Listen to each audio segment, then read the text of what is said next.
Hey guys, welcome back to the channel. Today we're going to go through some of the lesser known things that you want to do to take advantage of any event, whether you be free to play, as well as some of the other cards that you might have forgotten about in your collection. These are going to be some of the more in-depth tricks that you want to do to maximize the rewards and things that you're going to get in Hockey Ultimate Team. Guys, if you enjoyed the content, make sure that you subscribe to the channel for the most up-to-date news, tips, and info. And make sure you come and check out the live stream. I go live every single day at 2 p.m. Eastern Time. Link is down below, twitch.tv/nosleeves12. Hope to see you guys there. All right, let's get into all of the tips. All right, the first one I want to talk about is what to do when you are not looking to invest in an NHL event. So let's say this moment event came out and a lot of people aren't really interested in any of these cards. Maybe you're free to play, you started around the holiday season, or maybe you just haven't, maybe you spent a lot of coins or cards on the last event and you really don't know what to do currently. Like, should you try and rush out and get any of these?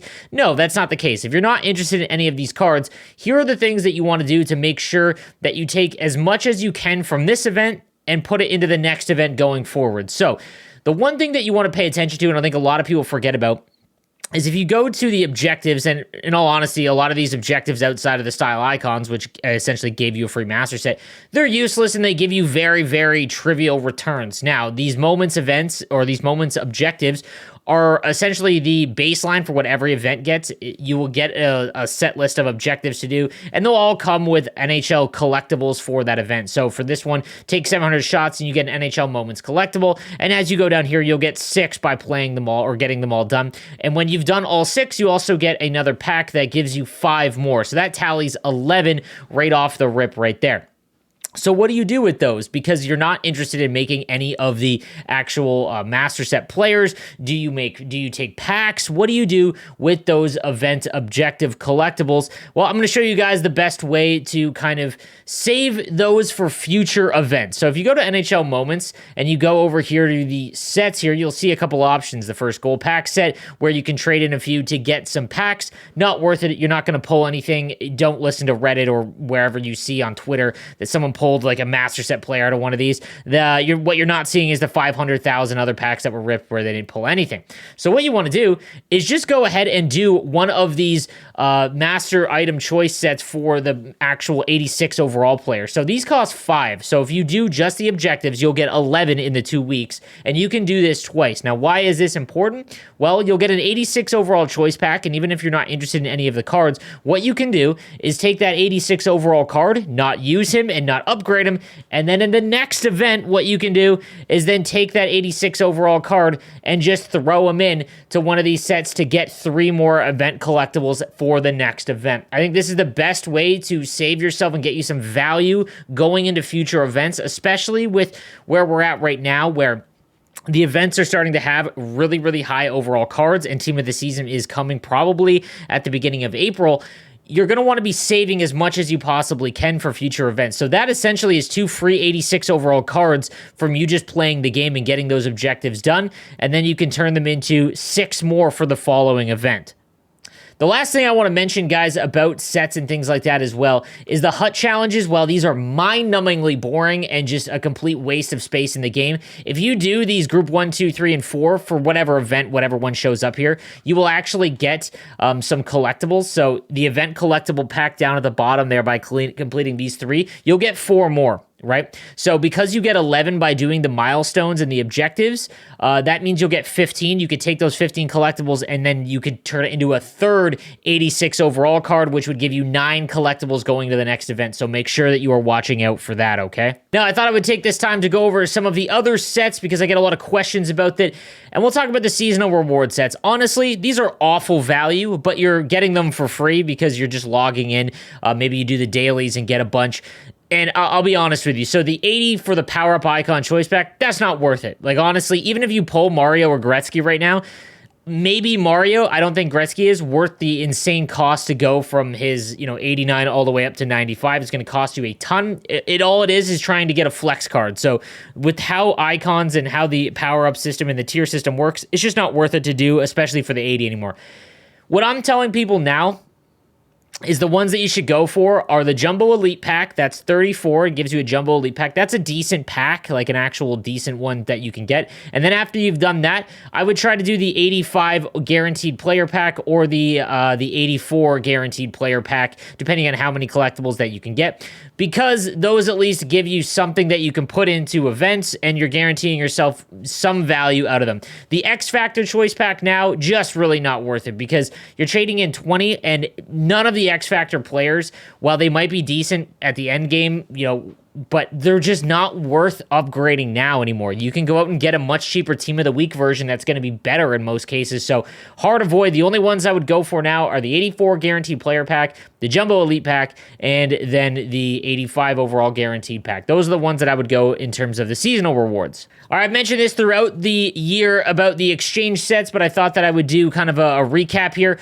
The silver ones you guys want to be doing, you want to make sure you're using you want to make sure you're using untradeable if you can.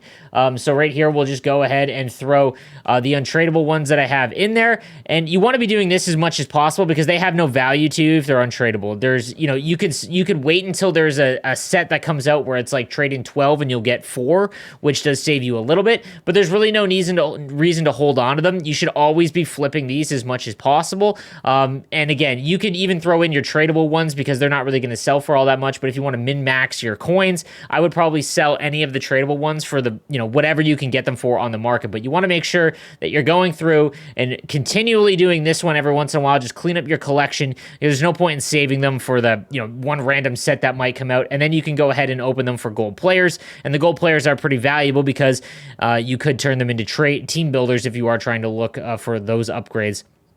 In terms of this one, the premium gold upgrade, if you're trying to do the team builder set, it's not worth it, and I would never do it with tradable cards. But let's say you have a bunch of untradeable 80 plus cards, like 80 overalls or 81s at the most, and you're not trying to make the team builder sets. You can go ahead and do it then. I think because you do get a shot, it's not just one card or a choice pack of 1 or 2. You actually get a bunch of other cards. It's an actual full pack that has 182 guaranteed player pack in it now. I think it is worth it with untradeable only. But again, if you're trying to do team builders, I would avoid, but only with the 80 or 81s, and even 82s, maybe, probably not the 82 though. There'd be no point in that. And then the other set I want to talk about is the jerseys. So gold jerseys, I've mentioned this quite a bit throughout the year. You want to make sure you're doing this. It is a day cooldown, 24 hours. You want to make sure you are doing this as much as possible because it is a tradable pack. So what you want to do is go to search your jerseys and go to non-tradable. I have 37 here, so I'll go ahead and throw in the 10 that I need. I really don't care about any of these. That should do it.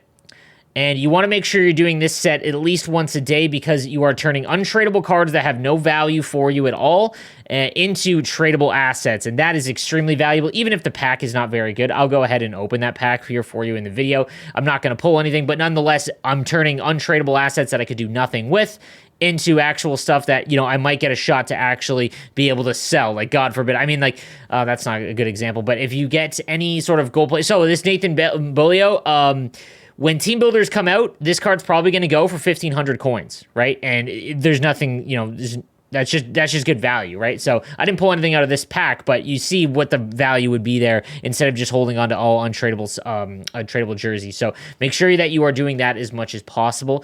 Guys, also, just in terms of Rivals rewards, I want to talk about that real quick.